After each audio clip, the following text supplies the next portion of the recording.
falar agora sobre respiração, um assunto muito importante que quem vai nos ajudar a compreender tudo sobre esse tema é a nossa fonoaudióloga Cibele. Bem-vinda ao nosso programa. Olá, Mariana. Olá a todos. Muito obrigada. Eu achei esse tema que você trouxe muito importante e é algo que mexe muito comigo, porque eu tenho uma filha que não faz 100% uma respiração nasal, tem ali uma respiração oral. Então, eu queria entender um pouco mais sobre esse assunto, porque eu tenho certeza que tem muitas mães, famílias, enfim, que vão se interessar pelo assunto. Então, vamos lá. A respiração oral é quando a gente passa a usar a boca ao invés do nariz para respirar, de uma forma muito simples. Então, a gente faz isso já quando, por exemplo, nós estamos com uma gripe, um resfriado, né? Quando estamos com o nariz trancado, a gente usa uma respiração pela boca, uma respiração oral, porque a gente precisa dessa via de suplência, porque o nariz não está funcionando. Mas quando o nariz está pérvio, que a gente chama, que ele está competente para respirar, nossa respiração ela deve ser sim nasal, porque afinal de contas o nariz desempenha 3 funções que só ele faz: aquecimento, umidificação e filtragem do ar. Então isso, Mariana, é exclusividade do nariz, a boca não faz isso. Então quando a gente respira pela boca, desencadeia uma série de consequências que a gente pode ter, então, desde o crescimento e desenvolvimento das crianças até mesmo a própria saúde e qualidade de vida dos adultos. Então, quando eu start o alerta para os pais buscarem ajuda de um fonoaudiólogo, porque às vezes a gente pensa pneumologista ou otorrino, mas a gente tem que lembrar que é um trabalho multidisciplinar, certo? É, exatamente, Mariana. Então, assim, né, o primeiro passo qual é? Identificando a dificuldade de respiração, que o sinal mais visível, o que é? Permanecer a maior parte do tempo com a boca aberta, né? Aí a gente pode ter também o ronco durante o sono, a criança que mastiga de boca aberta, come de boca aberta, ela também pode ter uma dificuldade de coordenar a respiração com a mastigação, porque quando a gente está mastigando de boca fechada, a gente precisa estar com o nariz funcionando. Então, às vezes, a questão da mastigação na hora da alimentação pode ser um momento importante para os pais observarem também. Mas o fonoaudiólogo não trata do nariz, né? Então essas obstruções elas são tratadas pelo médico. E qual é o médico normalmente, né? Ou então os pais conversam com o pediatra que está atendendo essa criança, ou então o médico otorrinolaringologista. O fonoaudiólogo ele entra depois desse momento de diagnóstico, porque às vezes essa criança pode precisar, por exemplo, apenas de um tratamento medicamentoso, apenas medidas de controle ambiental, se for uma criança que está com rinite alérgica, até mesmo precisar de cirurgia de adenoide das amígdalas. Então, o fonoaudiólogo ele entra com a parte da reabilitação funcional. E aí a gente trabalha, então, com a respiração, com a mastigação, com a deglutição e com a fala em alguns casos. E é muito recorrente a gente ver crianças que, sim, foram para o otorrino, fizeram a cirurgia, eles não têm mais o nariz obstruído, a garganta está limpinha, e eles ainda respiram pela boca. Sim, isso então, é bastante o que vem comum pela frente, como que essa criança precisa ser tratada, como que essa família deve agir? Isso é bastante comum. Então, o que a gente orienta normalmente os otorrinos hoje eles já encaminham também depois, né? Mas a gente sabe que depois de feita a cirurgia, você tem um retorno com o médico e muitas vezes você não volta mais no otorrinolaringologista. E essa criança fica, então, permanece com o hábito da respiração oral, e aí isso se torna um hábito mesmo. Apesar do nariz estar desobstruído, a criança continua respirando pela boca, e aí isso causa as consequências que a gente tem, né, da respiração oral, que então é uma língua baixa dentro da boca, o céu da boca ele vai crescendo, vai ficando mais fundo e mais profundo, ocupando um espaço do nariz, porque a gente nunca pensa, né, mas o céu da boca é o chão do nariz. Então, a gente tem uma estrutura que separa a cavidade oral da cavidade nasal. E se a gente tem essa estrutura com crescimento desorganizado e desordenado para cima, ela vai ocupando um espaço que é o espaço do nariz. Olha só como é importante a gente estar informado. Eu sempre falo que informação deixa a gente mais forte. E daí, quando a gente percebe todas essas situações, e leva essa criança para fazer um acompanhamento com o fonoaudiólogo. Como que é esse tratamento? É diferente de um tratamento que é feito para a criança que tem dificuldade na fala. Mesmo sendo o mesmo profissional, são abordagens distintas, né? São porque são especialidades diferentes, né? Hoje na fonoaudiologia nós temos 13 especialidades. Então a minha é de motricidade orofacial. Então eu trabalho com essas funções, respiração, mastigação, deglutição e fala. Então a criança que tem a respiração oral por hábito, que respira pela boca, ela pode ter flacidez ou perda de força da musculatura orofacial. Ela pode ter, que normalmente tem a língua baixa e muitas vezes pode ter também uma alteração na fala ou uma alteração na deglutição. Isso pode estar culminando também com alterações do posicionamento dos dentes. Então, como você falou, que é uma equipe multidisciplinar, a gente não trabalha sozinho. Então, esse paciente, essa criança, na verdade, pode precisar do médico e pronto, solucionou com o médico. Ela pode precisar do médico e do dentista. Ela pode precisar do médico, do dentista, do fonoaudiólogo, médico, dentista, fonoaudiólogo, fisioterapeuta, nutricionista e até psicólogo. Então depende muito do caso, depende das consequências, da gravidade das consequências. Então cada caso, Mariana, é um caso, mas o paciente vem, a gente faz uma avaliação detalhada no consultório dessas funções e dessa musculatura e aí a gente propõe o tratamento da reabilitação com a terapia miofuncional orofacial. Nossa, amei! Obrigada por dividir tantas informações e tanto conhecimento conosco. Nós falamos um pouco sobre esse assunto, mas com certeza tem muito mais. E como a Cibele falou, cada caso é um caso. Então, se você tem dúvida sobre esse assunto, você precisa que a sua criança seja avaliada por um profissional. Se você quer entender um pouco mais sobre esse assunto, entra no Instagram do Minuto Mamãe e Bebê e procura a doutora Cibele lá. Eu tenho certeza que você vai buscar ajuda de uma profissional que realmente vai te ajudar. Né, Cibele? Muito obrigada, Mariana. Eu gostaria de deixar um lembrete, né? Natural é a respiração nasal. A respiração oral não é legal. Adorei. E até a próxima. Obrigada.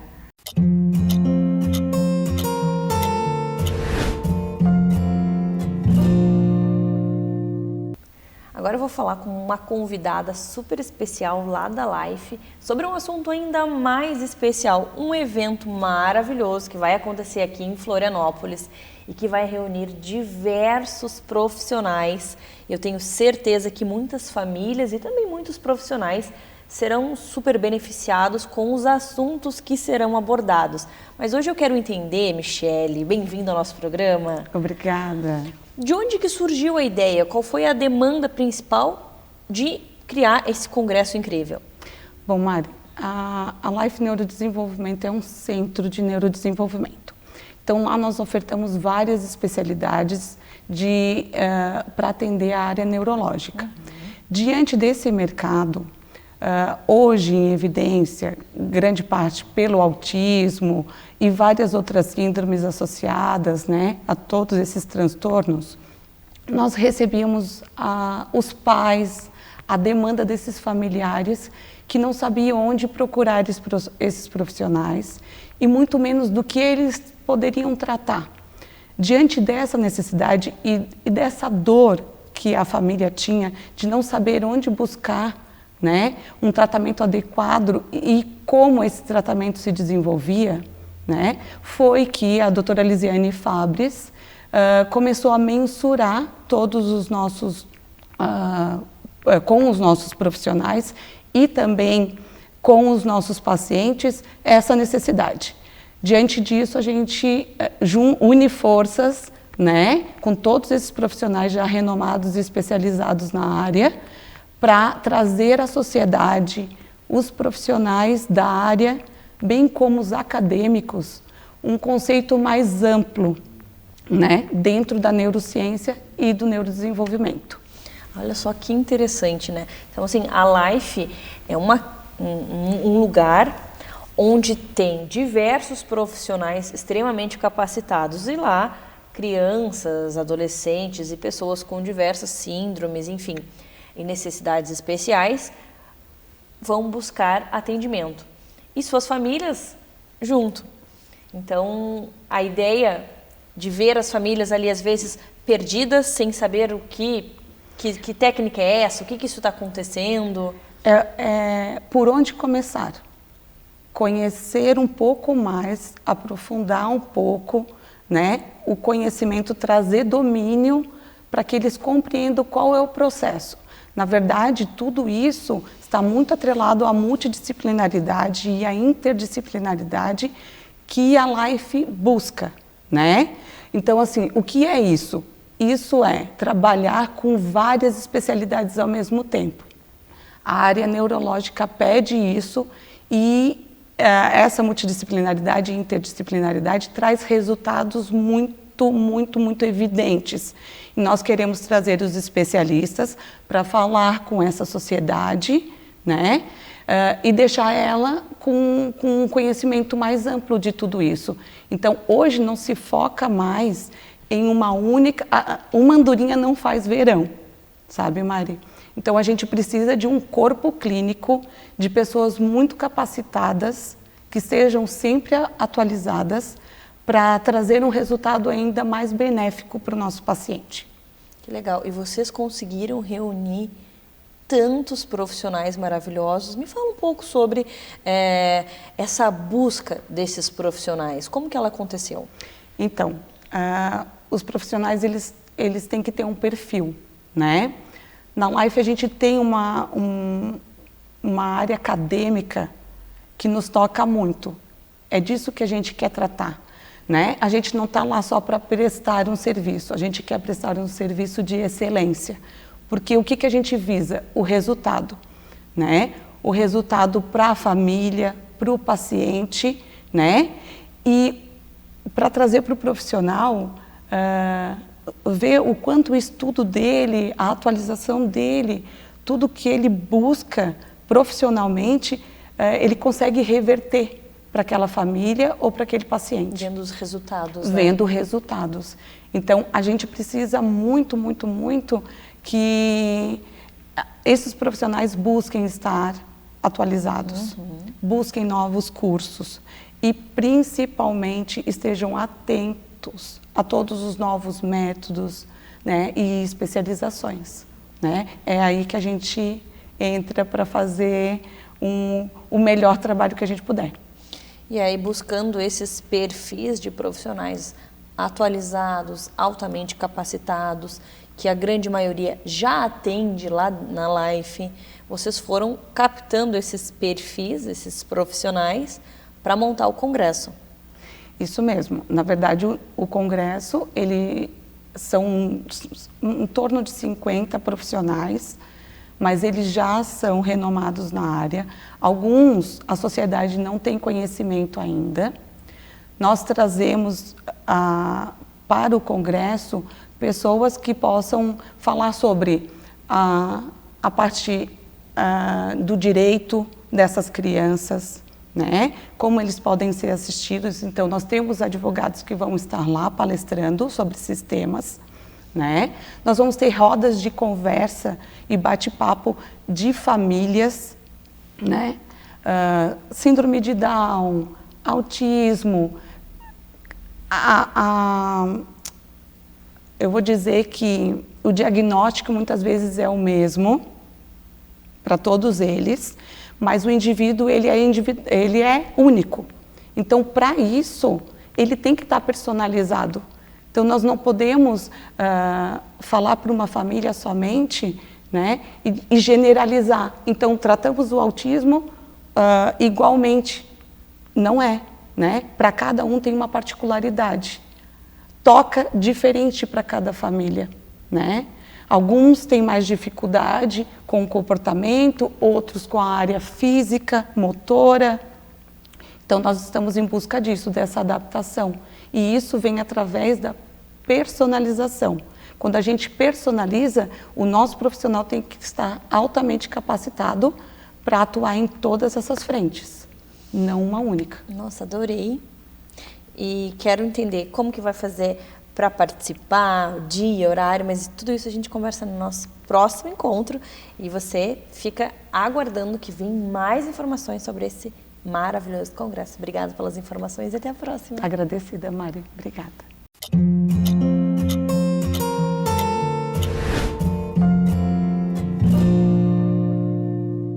agora nós vamos falar sobre um assunto bem polêmico que gera muitas dúvidas e que todo mundo sempre quer saber. Cera no ouvido, muita cera, pouca cera, cotonete, limpo, não limpo. O que fazer com a cera do ouvido? Quem vai nos ajudar a compreender tudo sobre esse assunto é a nossa otorrinolaringologista, a doutora Marcela. Bem-vinda novamente. Não, obrigada pelo convite novamente também.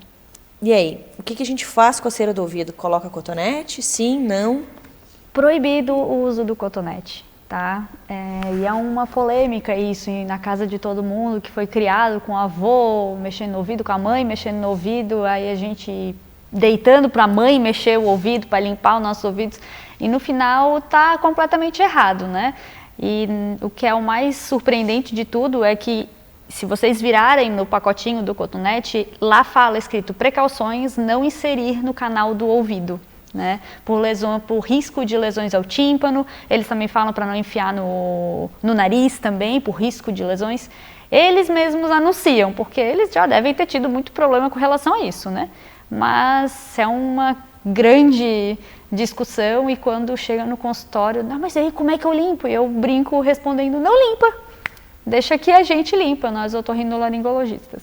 E quando que há essa necessidade de limpar? Por exemplo, se a pessoa está com cera aqui, ela consegue limpar com o dedo, com um paninho, então não precisa colocar o cotonete ou algum objeto lá dentro. Esse é o certo, esse é o esperado. O que a gente recomenda é a pessoa quer limpar de qualquer jeito, né? Então a gente orienta, depois do banho, saiu do banho, pegar uma toalha limpa, macia, ir até onde o dedo alcança. E só, não é para ficar enfiando, eu vou colocar um mindinho porque alcança mais. Não. Vai botar qualquer dedo ali, enfia até onde vai com a toalha ali seca, macia, e é essa a limpeza que se faz, não se faz mais nada. Eu vou pegar um cotonete para limpar, não vai fazer mais nada. É essa a limpeza que a gente faz.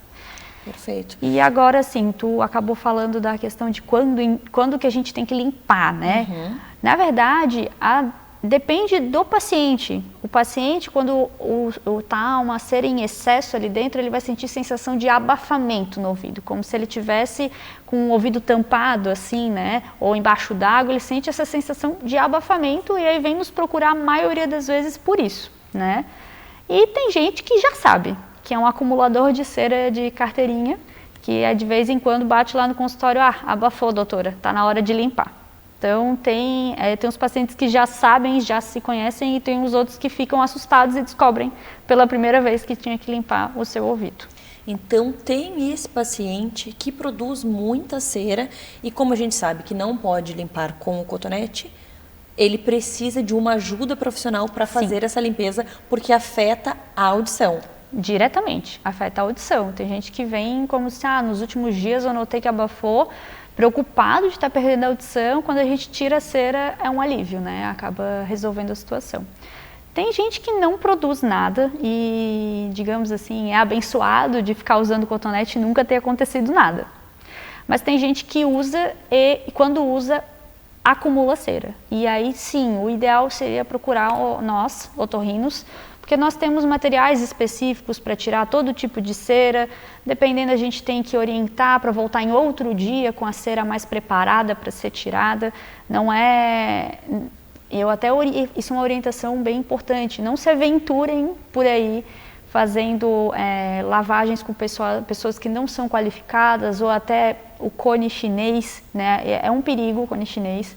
Ele pode dar queimadura na pele, queimadura no tímpano, rompimento do tímpano.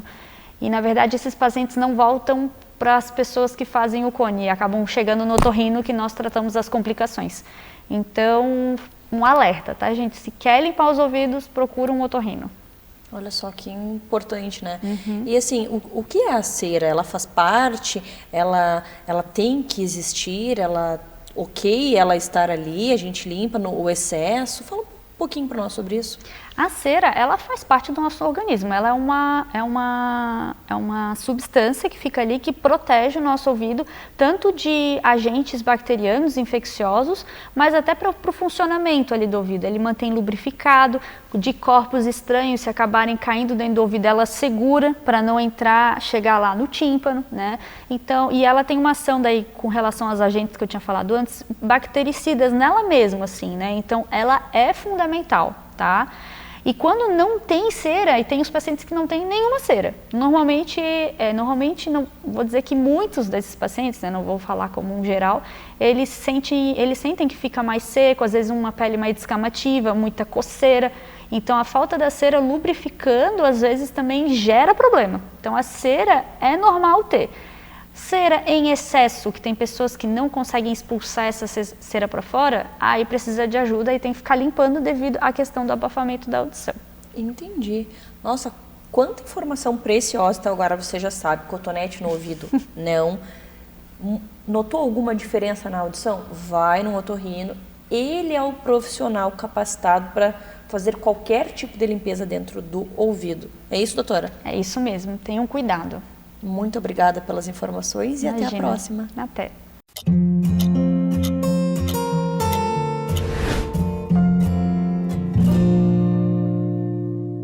Vamos falar sobre endometriose, tirar todas as dúvidas sobre esse assunto com a nossa ginecologista Dani. Bem-vinda novamente. Obrigada.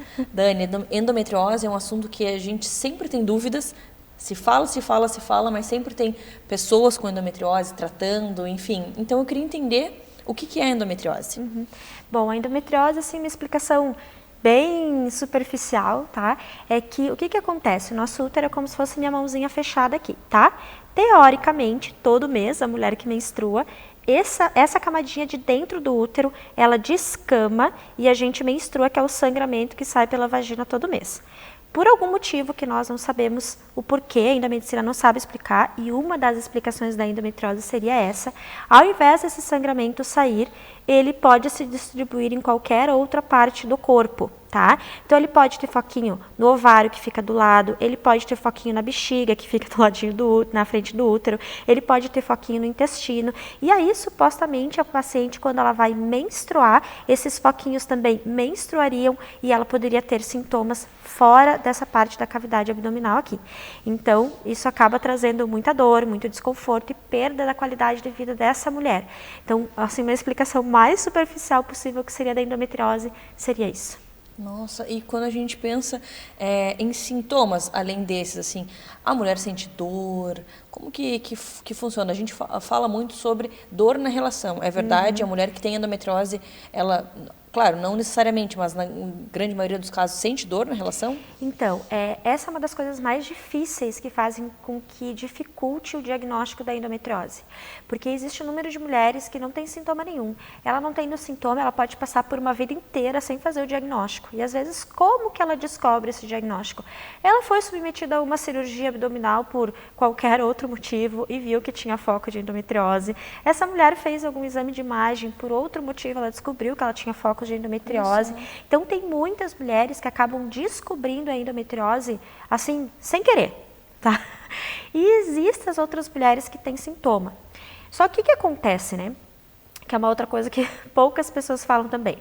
O que a gente tem aqui nessa parte pélvica aqui? Nós temos o nosso útero, que é mais ou menos o tamanho da nossa mãozinha fechada, tá?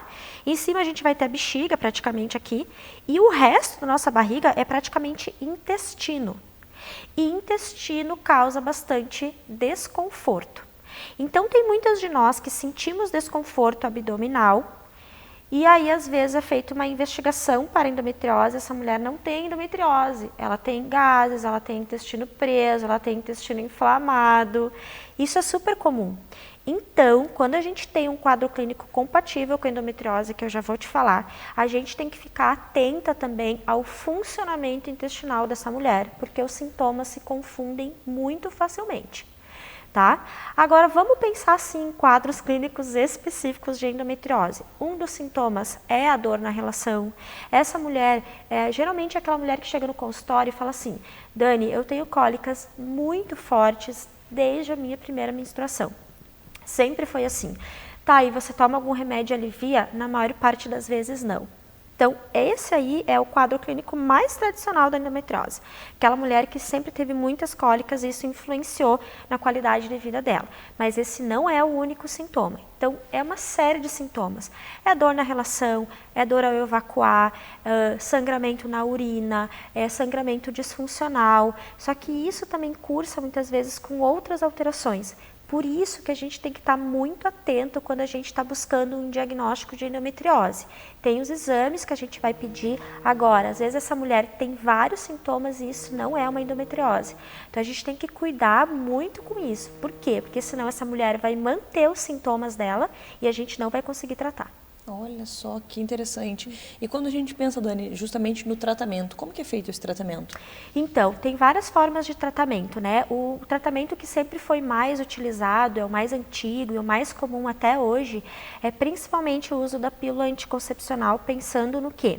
Se essa mulher, se a gente usa principalmente uma pílula anticoncepcional de uso contínuo, sem fazer a pausa, essa mulher não vai menstruar, né? Então, essa mulher não menstruando, a gente pode diminuir a dor dela. Por quê? Porque se a maior parte das mulheres tem dor, muita cólica na menstruação, então vamos fazer com que essa mulher pare de menstruar.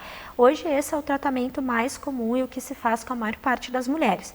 Mas claro, a gente sempre tem que pensar em todo o quadro clínico, que é aquilo que eu falei, para a gente trazer o melhor tratamento para essa mulher.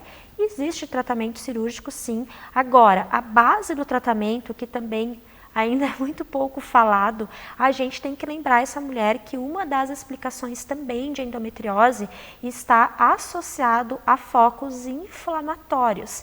Então a gente tem que pensar em melhorar a qualidade de vida dessa mulher para a gente diminuir esse corpo inflamado, diminuindo focos inflamatórios e melhorando a qualidade de vida e melhorando a dor dessa mulher, tá? Então o que tem que incentivar essa paciente a fazer? Tem que fazer atividade física, não adianta, isso faz parte do tratamento. Mulher que fuma tem que parar de fumar, isso faz parte do tratamento. Tem que diminuir alimentos inflamatórios e tem que melhorar a qualidade do sono. Isso é a base do tratamento da endometriose, isso é muito importante. Olha só, né? Hábitos saudáveis, aquilo que a gente fala para todo o corpo e é realmente verdade, né? É verdade. Todas as áreas do corpo, elas são atingidas, afetadas e beneficiadas pelos hábitos da gente. Sejam eles bons, saudáveis ou ruins, né? Então, a gente mudando aí esses hábitos, a gente já tem uma melhora nessa questão da endometriose, então. Sim, isso é muito importante. Dani, adorei. Obrigada por trazer tantas informações sobre esse assunto e eu espero que você tenha gostado também.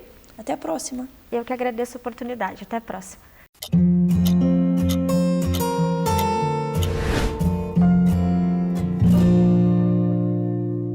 Está finalizando o mês de agosto, mas é claro que a gente não pode deixar passar em branco um mês tão importante, agosto dourado, um mês aí destinado para falar sobre a amamentação. E óbvio que quem vai falar conosco sobre esse assunto não poderia ser uma pessoa mais capacitada sobre esse assunto mesmo, a Sol, a nossa enfermeira, doula, consultora de amamentação. Bem-vinda novamente. Obrigada, Mari. A gente não podia deixar passar o agosto dourado sem falar sobre esse mês incrível, né? Não, né? Não tem como. Então fala para nós um pouquinho sobre, fazer uma avaliação aí sobre esse agosto, sobre a importância da amamentação, sobre a importância do agosto dourado, a gente falar tanto sobre esse assunto.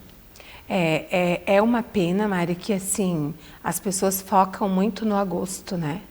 Mas deveriam focar todos os meses, todos os dias, todas as horas, né? Porque sabemos que falamos sobre o melhor alimento do mundo. E muitas pessoas não se conscientizam disso, né? É muita cobrança em cima das mães. Eu sempre falo assim, ó, que a mãe tem o direito ou não de amamentar, mas ela tem que ter consciência de que se ela não quer amamentar, mas ela está sabendo que ela não está dando o melhor alimento para o seu filho. A escolha dela né? Mas essa mãe também precisa de suporte, né? Ela precisa de uma rede de apoio preparada, porque não é uma rede de apoio cobrando, é uma rede de apoio apoiando. né? Respeitando essa mãe. Sabemos que o puerpério não é fácil, né, Mari? Não é fácil. Não é fácil você deixar de dormir do dia para a noite. Não é fácil você ter dificuldade para tomar um banho, para poder comer, né? Então, a rede de apoio serve para isso, né? A gente sabe que não é fácil. Não é fácil tu ter que acordar de madrugada, com esse frio, né? Vou ter que dar de mamar, mas é muito mais fácil você dar de mamar do que você ter que levantar, ferver água, esfriar água, fazer leite, lavar mamadeira, ferver mamadeira, né? Tá pronto ali na temperatura certinha. Tá pronto, tá tudo ali. Na medida certinha. Outra coisa que eu sempre deixo bem claro para as mães, que quando a gente fala do leite materno, do amamentar, a gente não fala só do leite materno, a gente fala tudo que está envolvido, né? O bebê que suga no peito é um bebê que fortalece muito a musculatura orofacial. São 85 musculaturas a serem trabalhadas. É um bebê que vai ter muito mais fortalecimento em toda a cervical dele. É um bebê que vai falar mais rápido, comer muito melhor, sentar muito mais rápido, engatinhar, andar, tudo, né? E sem falar que vai ser um bebê que vai ser muito mais amoroso, né? Porque amamentar é pura doação. É muito amor envolvido e você sabe disso. Com certeza. Né? Então, as pessoas têm que se conscientizarem que as puérperas precisam do nosso apoio, né? Precisam da rede de apoio, uma rede de apoio decente, para que elas realmente consigam dar o melhor de si, o melhor do mundo para o seu filho. E que nós possamos ter aí um adulto mais seguro, que sabemos que um bebê que amamenta, ele com certeza vai ser um adulto muito mais seguro. Foi muito engraçado, essa noite eu estava de plantão e uma obstetra, nós conversando sobre uma mãe que estava com mastite e tal, e essa mãe amamenta 3, um de 5,5, outro de 3,5 e um de 1 ano e 8 meses. E eu fiquei assim, e ela fez uma mastite e não foi detectado e fez um rompimento, né, desse abscesso. Então tá lá e eu estava cuidando dela e aí falando com essa obstetra, ela disse: eu já não sei mais se eu concordo a amamentar tanto tempo, ela, porque fica esses homens aí tudo inseguro, tudo grudado na mamãe. Eu falei: mas será que esse homem que é tão grudado na mamãe e tão inseguro, ele amamentou? E aí ela me olhou e disse: nossa, Sol, ele não amamentou. Aí eu falei: porque não é a amamentação que vai deixar ele inseguro. Muito pelo contrário.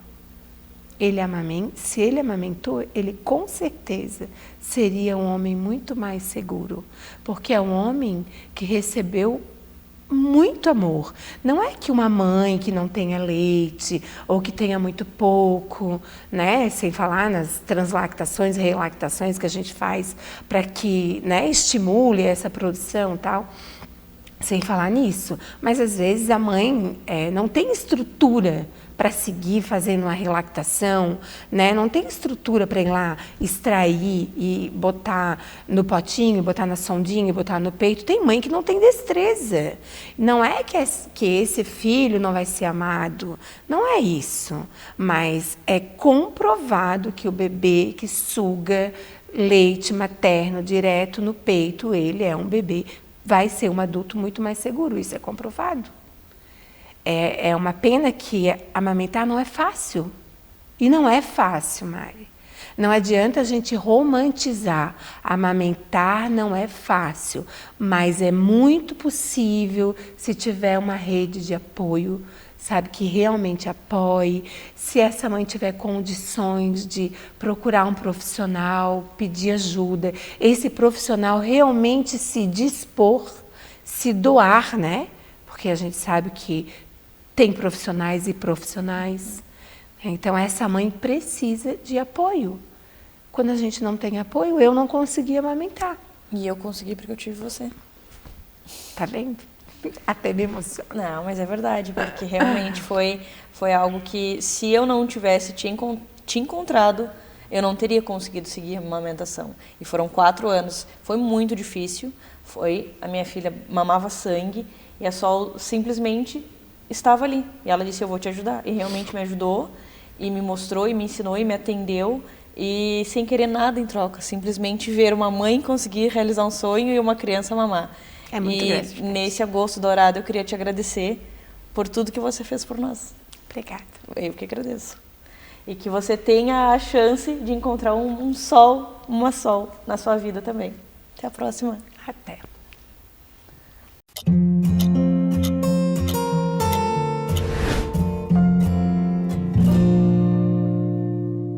Vamos falar agora sobre seletividade alimentar. É claro que com a nossa nutricionista materno-infantil, a Camila. Bem-vinda novamente. Olá, obrigada pelo convite. Eu que agradeço você estar aqui conosco. Então, conta para nós o que é a seletividade alimentar, o que nós precisamos entender sobre esse assunto. Muito bem. Então, nós temos, né, dentro do crescimento, do desenvolvimento da criança, nós podemos ter fases de seletividade, em que essa criança fica difícil para comer, recusa alimentos, né? Essa seletividade, ela pode ser um sintoma de alguma doença ou algum agravo que está acontecendo com a criança. Então, por exemplo, a criança fica gripada e fica mais seletiva. Ou, por exemplo, a criança tem uma alergia e começa a ter dificuldade com certos alimentos. Refluxo também pode ser um sintoma de refluxo, por exemplo. Dentro do autismo também a gente pode ter a seletividade alimentar como um sintoma, né? E também pode ser uma fase da criança dentro, então, desse crescimento do comportamento da criança também. Então, a seletividade, ela acontece quando a criança, ela começa a selecionar alguns alimentos. Então, ela pode ser, por exemplo, temporária. Então, hoje eu não gosto de feijão, amanhã eu gosto de feijão. Hoje eu não quero carne, amanhã, né, ou semana que vem eu já começo a comer carne de novo, né? Essa criança começa a aceitar. Ou então, essa criança pode excluir grupos alimentares inteiros. Então, eu não como nenhuma fruta, ou essa criança não come nenhum legume, né? Então, tudo isso a gente tem que observar, né? Então, ficar de olho para que a gente consiga, primeiro, identificar o porquê dessa seletividade. Isso é super importante. Então, muitas vezes, como eu falei, pode ser o sintoma de alguma doença, algum agravo, algo que esteja acontecendo com essa criança. Pode ser uma fase, pode ser algum ajuste de rotina que a gente precisa fazer, né? Então, talvez essa criança não esteja dormindo bem, não esteja brincando, não esteja, então, comendo bem. Então, né, quando a gente pensa na rotina da criança, é normalmente isso que ela faz, né? Brinca, come, dorme. Então, essa rotina, ela tem que estar bem estruturada, né? Então, muitas vezes também tem a ver com comportamentos. Então, a partir ali dos 2 anos, a criança entende o que ela quer, o que ela não quer, né? Então, começa a ter essa questão de comportamento também associado com a alimentação. E aí, dentro, né, de todas essas características que podem, então, estar relacionadas à seletividade, aí a gente encontra um caminho para conseguir tratar isso, né, e ver o que então está acontecendo com essa criança e conseguir tratar essa seletividade, né? Olha só, então são várias coisas que podem estar coisas. Gerando essa seletividade alimentar. Sim. Então, quando a gente pode perceber que a gente precisa de uma ajuda profissional? Poxa, não estou dando conta em casa, qual um sinal? Sim, sinais de alerta, né? Então, quando essa criança chora ou briga ou não aceita sentar para comer, né? Então, isso já é um sinal de alerta. Ou quando essa criança só come com uso de tela, com muitas vezes chantagens, né? Então, também é um sinal de alerta para a gente ver, né, o que está acontecendo com essa criança, com essa família, né? Intermediar isso.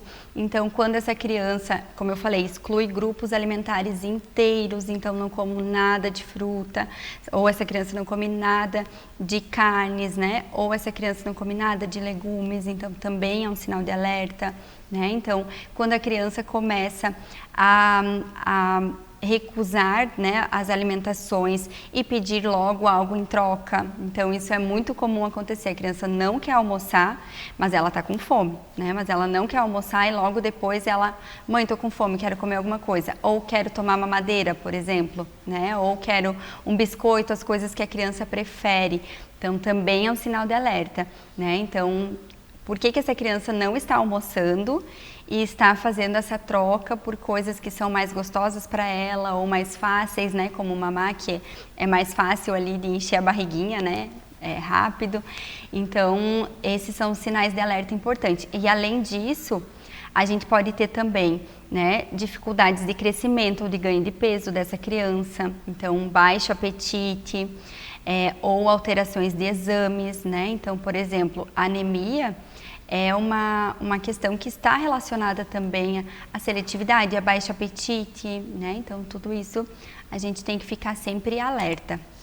Perfeito. E quando a gente busca essa ajuda profissional, como que ela acontece? Muito bem. Então, a primeira consulta, ela é sempre para a gente ver como que está o crescimento, o desenvolvimento dessa criança, analisar exames, se essa criança já fez exames, analisar a rotina dessa criança, como que foi a construção dessa alimentação até a idade que ela está, né? Então, como que foi a introdução alimentar, como que foi, se é uma criança maior, né? Como que foi a partir dos 2 anos, que aí acontece essa fasezinha, né? Então, de mais seletividade. Então, a gente precisa ver também o histórico dessa criança, como que é a relação dessa família com a alimentação. A família cozinha em casa, a família come fora, né? Os pais são seletivos também, né? Porque muitas vezes a gente tem isso, tem pais seletivos também. Então, como que é a relação dessa família também com a alimentação? E aí, a partir disso, então, ver os caminhos que a gente vai usar para tratar essa seletividade. Quando a gente pensa em seletividade alimentar, é sempre um tratamento, né? Muitas vezes a gente não vai conseguir melhorar, né, ou reverter a situação em 1, 2 consultas, mas a gente precisa então desses encaminhamentos para que esse tratamento aconteça. Muitas vezes também a gente precisa de outros profissionais, né, para ajudar a nutri, ajudar o pediatra, né? A gente pode precisar de gastro, a gente pode precisar de fono, a gente pode precisar de terapeuta ocupacional, de psicóloga, né? Então, a equipe multi, muitas vezes, quando essa seletividade ela é mais intensa ou está relacionada com outras questões também, ela precisa ser tratada por uma equipe multi, né?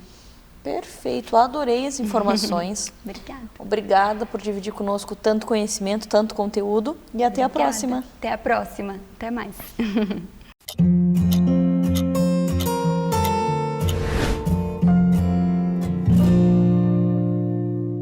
Agora eu vou falar sobre um lugar que eu amo de paixão, um espaço Kids maravilhoso que fica dentro do Pátio Milano, também um lugar incrível aqui de Florianópolis. Vou conversar com a proprietária do Espaço Kids lá do Pátio Milano, a Thaisa. Bem-vinda ao nosso programa. Obrigada a todos que estão me vendo. Thaisa, fala um pouquinho para nós sobre aquele Espaço Kids que nós amamos de paixão. Posso falar que frequentamos e adoramos. Então, assim, um lugar que sempre tem monitora, um lugar seguro. Então eu vou deixar você falar, porque senão eu fico aqui elogiando muito.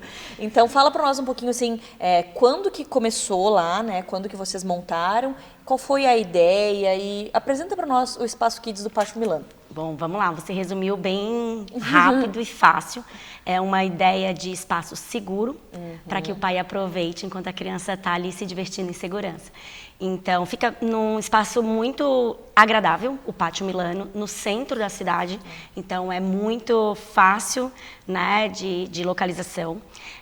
A gente tem um espaço de aproximadamente 70 metros quadrados, com escorregador de tubo, cama elástica, piscina de bolas, monitores, né? E com essa proposta de que os pais possam frequentar o pátio, tomar o seu vinhozinho, o seu chopp, uma gastronomia maravilhosa, enquanto o seu filho está lá brincando com a gente. A gente inaugurou no dia 3 de dezembro, né, do ano passado, Então, estamos muito felizes, aos poucos, cada vez mais os clientes nos passando aspectos positivos e muito encantados com toda a nossa qualidade de atendimento, com os nossos brinquedos. E cada vez mais a gente sempre está aceitando sugestões e fazendo alterações e modificando para que fique cada vez mais perfeito, principalmente para a criança, não só para o pai, porque senão a criança não fica muito tempo lá dentro, né? É verdade, é um lugar que a gente percebe que é tudo bem novinho, sempre tudo muito limpo, as pessoas que estão ali sempre sorridentes, sempre a gente vê que estão dispostas a brincar e entreter as crianças. É um lugar que realmente a gente gosta muito de frequentar. E eu queria entender um pouquinho sobre os planos de vocês, como é que funciona a estrutura lá para os pais deixarem as crianças lá. Legal. Então, a gente atende de quarta a domingo, tá? Quarta, quinta e sexta a gente abre às 18 horas, tá? E no sábado e domingo a partir do meio-dia. Então, sábado e domingo tem um horário mais amplo ali para atividade, né? Nós temos vários planos. A ideia é que a criança fique por, no mínimo, meia hora. Então, a gente tem um pacote de R$ 35,00, 30 minutos. Temos o pacote de 1 hora, R$ 45,50 cada minuto adicional, né? E fora esses horários, a gente também abre em especial para as festas de aniversário. Então, mesmo que a sua festa aconteça nesse horário, você pode fechar a casa exclusiva em outros horários que não de funcionamento também. Ah, que legal. Né? Durante a semana, eu quero fazer uma festinha de aniversário num dia à tarde. Só combinar com a gente agenda e o espaço é exclusivo por 2h30. São as festas pocket, que a gente chama, são festas simples, práticas, com uma mini decoração, onde a criança aproveita bastante durante 2h30 e os pais ali, após o parabéns, estão liberados para curtir todo o Pátio Milano e aproveitarem também, né, durante as festinhas, não ficarem naquele corre-corre atrás de criança, que elas estão fechadinhas ali com a gente, em segurança, e principalmente se divertindo. Nossa, que legal. E quando a gente pensa nessa festa de aniversário, vocês se responsabilizam pela decoração, alimentação? Como que funciona essa parte? Nós entregamos a Festa Pocket com bolo, doces, dos nossos parceiros ali. A Fairyland é o nosso parceiraço, né, do Pátio Milano nos bolos.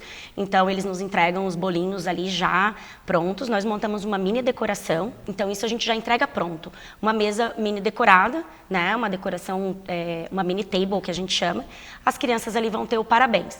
Para a alimentação, ela é muito variada, porque o Pátio Milano você conhece, né? Então, a gente tem uma gastronomia muito ampla, a parte de carnes, hambúrgueres, tem chopes, vinhos, tem também o Saint-Clair, que é um restaurante em cima, quase de frente pra gente, com um espaço mais exclusivo.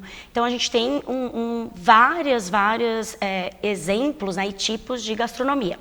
O que nós fazemos é montar com o cliente, nesse caso, o tipo de alimentação que ele quer servir para os seus convidados.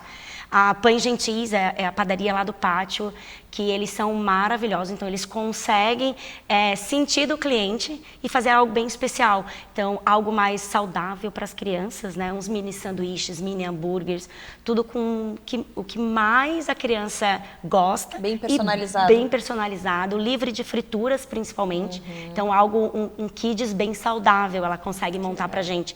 Então, a gente consegue com os pais ali montar algo legal também para essa parte de alimentação. E outra coisa que eu acho bem interessante é que vocês estão sempre atentos em todos os eventos, festa junina, Páscoa, e sempre tem novidades ali dentro do pátio, principalmente, né, na parte kids mesmo, ali que é com vocês, e sempre com uma atração diferente, sempre com algo chamando, né, encantando as crianças e as famílias também, porque os pais eles querem sair, mas a gente precisa de um lugar para os filhos se sentirem bem. E lá a gente consegue unir tudo isso, né? Um lugar onde tem, eu quero comer sushi, eu quero comer um macarrão, eu quero comer árabe. Então tem todas as opções ali dentro, eu quero um docinho, um cafezinho. E as crianças têm um lugar onde elas podem brincar e sempre com uma novidade. Qualquer data comemorativa vocês estão atentos aí propondo algo legal, né? Não, com certeza. A criatividade a gente precisa usar muito, porque a ideia é que a gente gere cada vez mais atrações diferentes para que esse público infantil venha pra gente, né? Então, a gente já está aí na programação com Dia das Crianças, vai vir com coisas legais pra gente também.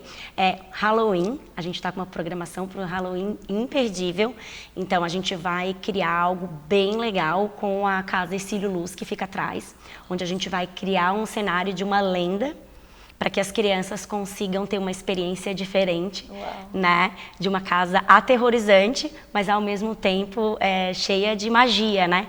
Então a gente quer sempre, a gente busca sempre esses eventos, né? Para atrair. Domingo passado agora a gente estava com pintura facial, né? Então esse domingo agora, amam, né? Exatamente. E aí de domingo em domingo a gente inventa também umas coisas diferentes para que as crianças cada vez mais queiram voltar no nosso espaço. E os pais também. Com certeza. Para experimentarem toda a gastronomia do pátio num lugar onde as crianças também gostam. Vamos para o Pátio Milano, todo mundo quer. Com certeza. Adorei, Thaisa. Obrigada por falar um pouquinho para nós desse lugar que a gente tanto ama e até uma próxima. Obrigada, espero vocês lá no Pátio Milano com a gente no Fantástico Mundo de Lazer.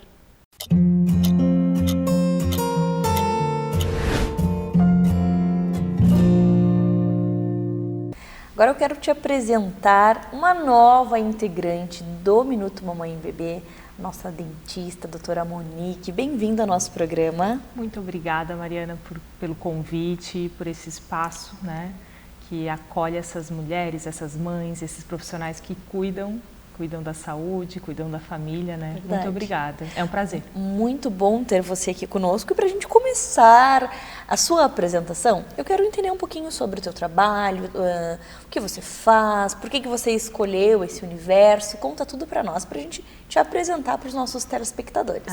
Prazer.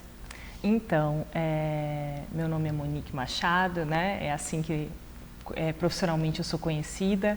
Eu sou formada pela Universidade Federal de Santa Catarina há 15 anos. Trabalho no serviço público e no serviço privado desde então.